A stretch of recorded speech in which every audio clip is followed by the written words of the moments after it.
เจ้าสบายดีข้าพเจ้าสุวรรณธรโสภาหัวหน้าผู้ฝึกสโมสรห้องรอการใส่จับประสากลีก2เนาะสำหรับก่อนอื่นเนาะพวกเฮาก็มีความยินดีและก็ดีใจเนาะที่ได้เข้าร่วมในงานชิงขันระดับประเทศเนาะแล้วก็แน่นอนว่าทีมเฮาเป็นทีมน้องใหม่เนาะก็จะเฮ็ดให้ดีที่สุดเนาะสำหรับความพร้อมของสโมสรพวกเขามันมีความพร้อมในระดับหนึ่งเนาะเนื่องจากว่านักกีฬาภายในทีมเนาะก็ผสมผสานนักเตะลาวลุ่มเนาะแล้วก็บวกกับประสบการณ์เนาะแล้วก็สำหรับการตั้งเป้าหมายหรือว่าคาดหวังของพวกเขานี่ก็แม่นว่าจะเฮ็ดให้ดีที่สุดเนาะในแต่ละเกมเนาะเพราะว่าทุกทีมเนาะอยู่ในสายซีเนาะก็เป็นทีมที่ว่า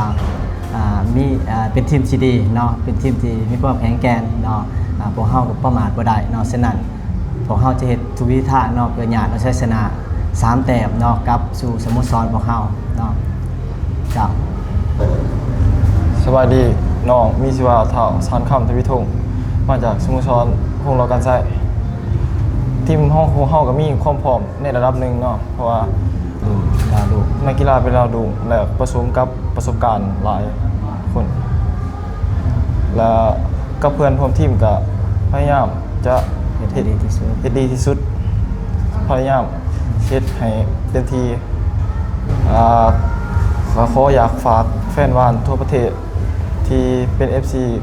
ห้องรอการใช้เนาะให้เช่นแข่งจับประซัก